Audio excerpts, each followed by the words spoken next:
আর মাত্র 3 মাস পর বসছে টি-20 বিশ্বকাপের আসর। কিন্তু এই মুহূর্তে বাংলাদেশের সবচেয়ে বড় মাথা ব্যথার জায়গা নিঃসন্দেহে ব্যাটিং, বিশেষ করে মিডল অর্ডার। সাম্প্রতিক কয়েকটি সিরিজেই তা স্পষ্ট হয়েছে। এশিয়া কাপ থেকে শুরু করে আফগানিস্তান, ওয়েস্ট ইন্ডিজের বিপক্ষে সিরিজ পর্যন্ত একই সমস্যার সম্মুখীন হয়েছে বাংলাদেশ। তাওহিদ হৃদয়, নুরুল হাসান সোহান, শামীম পাটোয়ারি কিংবা জাকির আলীর মতো ব্যাটাররা প্রত্যাশা অনুযায়ী পারফর্ম করতে পারছেন না। ফলে মিডল অর্ডারে তৈরি হচ্ছে শূন্যতা, আর সেই ঘাটতির জন্য বাংলাদেশ দল কাঙ্ক্ষিত সাফল্য পাচ্ছে না। এই বাস্তবতায় বিসিবি এখন নতুন খেলোয়াড়ের খুঁজে নেমেছে। হাতে সময় খুব বেশি একটা নেই, মাত্র 3 মাস।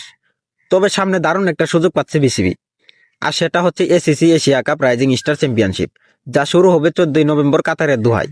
এই টুর্নামেন্টটি আগে ইমাজিং এশিয়া কাপ নামে পরিচিত ছিল, এবার নতুন নামে মাঠে গড়াচ্ছে এই আসর। বাংলাদেশ পড়েছে বি গ্রুপে, যেখানে প্রতিপক্ষ হিসেবে থাকবে শ্রীলঙ্কা, আফগানিস্তান ও হংকং। অন্যদিকে এ গ্রুপে আছে ভারত, পাকিস্তান, ওমান ও সংযুক্ত আরব আমিরাত। ফলে নিশ্চিতভাবে বাংলাদেশ এখানে অন্তত 3টি ম্যাচ খেলবে, এবং ভালো করলে ম্যাচের সংখ্যা আরো বাড়তে পারে। এই টুর্নামেন্টের মূল লক্ষ্য তরুণ ক্রিকেটারদের সুযোগ দেয়া, তবে চাইলে বিসিবি এখানেও সিনিয়র ক্রিকেটারদের অন্তর্ভুক্ত করলেও করতে পারে।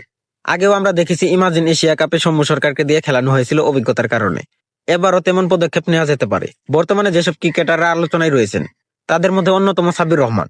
যদিও ঘরোয়া ক্রিকেটে তার সাম্প্রতিক পারফরমেন্স খুব বেশি একটা চোখে পড়ার মতো নয়, তবুও অনেকেই মনে করেন যে টি-20 ফরম্যাটে সাব্বিরের মতো আগ্রাসী ব্যাটার দরকার। একবার সাকিব আল হাসানও বলেছিলেন সাব্বির রহমান টি-20-র জন্য পারফেক্ট, তাই বিসিবি চাইলে এই টুর্নামেন্টে তাকে দিয়ে খেলিয়েও নিতে পারেন। এছাড়াও আফিফ হোসেন, ধ্রুব মোসাদ্দেক বা ইয়াসির আলী রাব্বি এমন অনেক অভিজ্ঞ কিন্তু বর্তমান দলে অনুপস্থিত খেলোয়াড়রাও থাকলেও থাকতে পারেন বিবেচনায়। অন্যদিকে আন্ডার-19 দলের কয়েকজন তরুণ প্রতিভা যেমন জাওয়া আবরার, সামিউন বাশির ও রেজওয়ানকেও দলে রাখা হয়ে যেতে পারে। অর্থাৎ এই টুর্নামেন্টটি বিসিবির জন্য হতে পারে নতুন সম্ভাবনা খোঁজার আদর্শ প্ল্যাটফর্ম।